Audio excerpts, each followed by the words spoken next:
इससे अच्छा प्लानिंग कुछ भी नहीं है। अगर आप मुझसे पूछेंगे कि सर आपके अनुसार अभी क्या प्लानिंग होनी चाहिए, मुझसे कोई पूछे एक लाइन में कि 45 दिन के अंदर परीक्षा की तैयारी करने का सबसे अच्छा तरीका क्या है।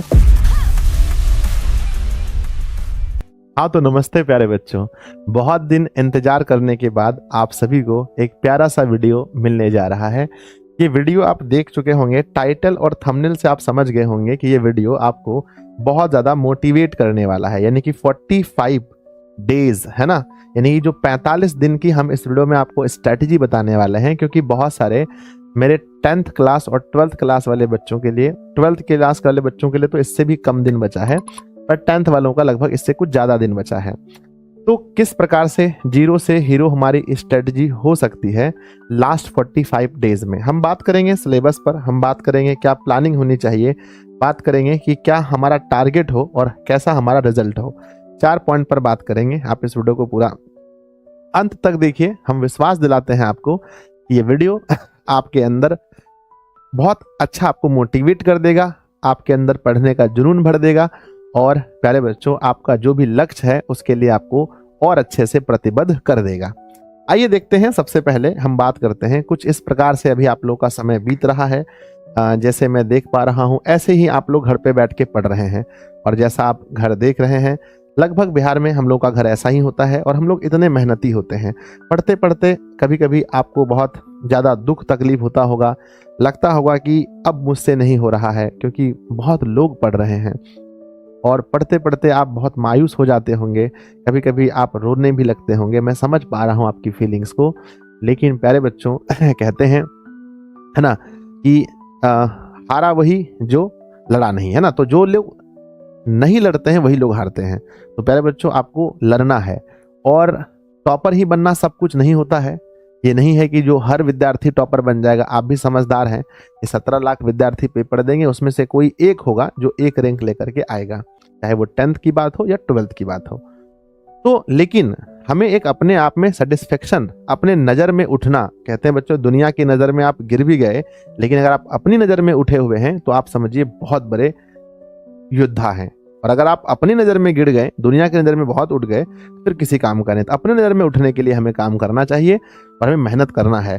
आइए बच्चों हम लोग स्टार्ट करते हैं। सबसे पहले जब भी एग्जाम का टाइम होता है तो बिहार के लगभग सभी बच्चे का ये उम्मीद होता है कि सर हमें दिशा ऑनलाइन क्लासेस के द्वारा हमें गाइड किया जाए, दिशा ऑनलाइन क्लासेस के द्वारा हमें कुछ एग्जाम के टाइम में टिप्स दिया जाए, हमें समय समय पर मोटिवेट किया जाए। तो आइए बच्चों, ये आप जान ही रहे हैं कि बहुत ही जल्दी अपना परिवार 7 लाख का होने वाला है। कहाँ पर? प्ले स्टोर पर, अपना जो ऐप है इनका, है ना। तो इसके लिए भी बहुत बहुत धन्यवाद आप सभी का। आगे बढ़ते हैं। नेक्स्ट है श्री गणेशाय नमः। चलिए स्टार्ट करते हैं। सबसे पहला पॉइंट देखिए, हमने इसको पूरे 5 पॉइंट में इस वीडियो को मैंने बांटा है, और ये 5 पॉइंट आपको देखना चाहिए और अपने दोस्तों में शेयर भी करना चाहिए। पहला है हमारा सिलेबस, है ना। बातें घूम फिर के बार बार यही आ जाती है कि हमारे सिलेबस के बारे में, और हम लोग इसको लेकर के चिंतित रहते हैं।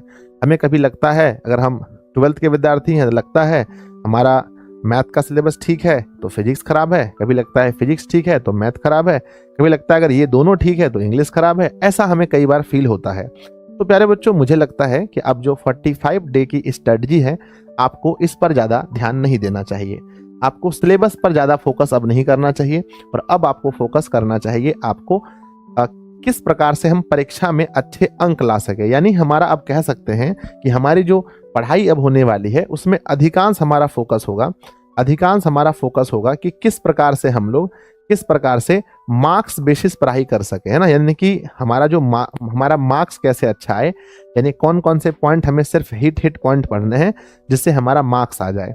तो हमारा अब हम लोग पूरे सिलेबस पर फोकस नहीं करके, अब जो 45 डेज है पूरे सिलेबस पर फोकस नहीं करके, जैसे मान के चलो कि मैथ है तो हम पूरे एनसीईआरटी के सवाल नहीं लगाने हमें, और सिर्फ हमें कोशिश करना है कि क्यूबी लगा ले, यानी क्वेश्चन बैंक के सवाल लगा ले, ताकि हमें ये अनुमान लग जाए कि हाँ इस टाइप का क्वेश्चन पूछा जाता है। तो नंबर 1 पॉइंट मैंने बताया कि आप सिलेबस की चिंता ना करें, सिलेबस की चिंता ना करके आप मार्क्स बेसिस पढ़ाई पढ़ें।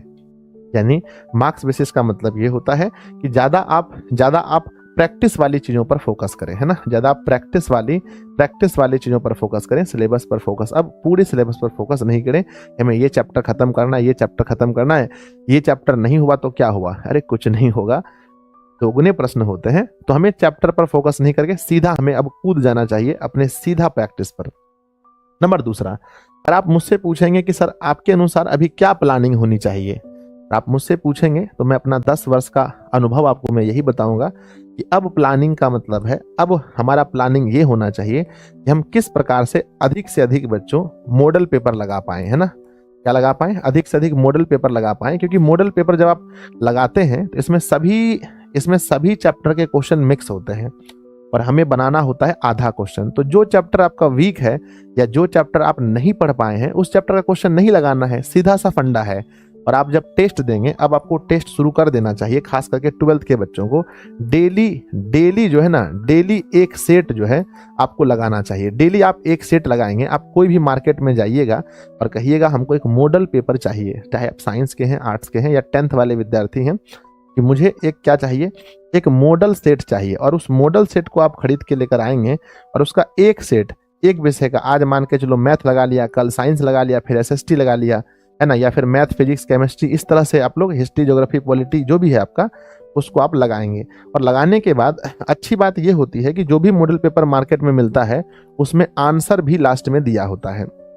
तो जब आप क्वेश्चन लगाएं, जब ऑब्जेक्टिव लगाएं, तो उसके आंसर सीट से अपना मैच कर लें कि आपका कितना आंसर सीट हुआ। याद रखिएगा कि जब भी आप क्वेश्चन बनाइएगा तो जितना सवाल आपको बनाना है, जैसे 100 में से 50 बनाना है, तो 50 ही आपको अटेम्प्ट करने हैं। और अटेम्प्ट करते समय आपको घबराना नहीं है, बहुत जल्दी में अटेम्प्ट नहीं करना है, आपको पहले एक बार पूरा क्वेश्चन देखना है और जिस प्रश्न में आप 100% श्योर हैं, आप उसी प्रश्न को अटेम्प्ट कीजिएगा। तो पहला तरीका मैंने बताया कि अब हमारा प्लानिंग ये है कि आपको मॉडल पेपर जो है कि आपको लगाना है। अब इस मॉडल पेपर के अंदर में ही आ जाता है क्यूबी, यानी क्वेश्चन बैंक, यानी प्रीवियस ईयर क्वेश्चन, PYQ भी कहते हैं इसको, QB भी कहते हैं, है ना, यानी कि प्रीवियस ईयर क्वेश्चन जो बिहार बोर्ड ने पूछा है। मेरे बच्चे आप देखेंगे, अगर आप 10th में भी